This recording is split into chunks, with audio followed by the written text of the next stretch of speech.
This is the Lone Crater YouTube. We hope this video helps. You start by getting conditions consistent. Set both monitors to their native resolution and matching refresh rate, then open your OS display settings. Once done, choose the same color profile, prefer sRGB for general work, because profiles define baseline color behavior. Make sure you let each monitor warm up for about 30 minutes so colors stabilize.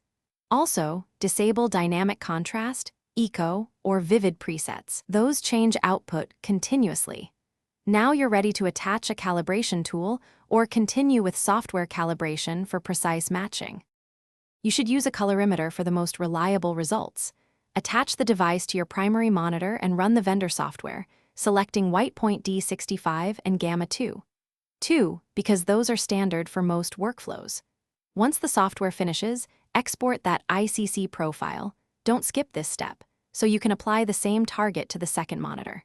Then place the sensor on the secondary screen and run its calibration using identical targets. The device measures and adjusts each display to match colorimetric output closely. Once both ICC profiles are saved, load them in your operating system and assign the correct profile to each monitor. This ensures applications use the calibrated data.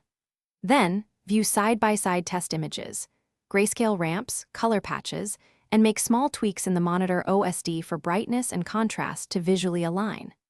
If colors still don't match, make sure cables are high quality and identical, examine GPU color settings or drivers, and if needed, repeat calibration. Recalibrating usually resolves residual differences. Thanks for watching.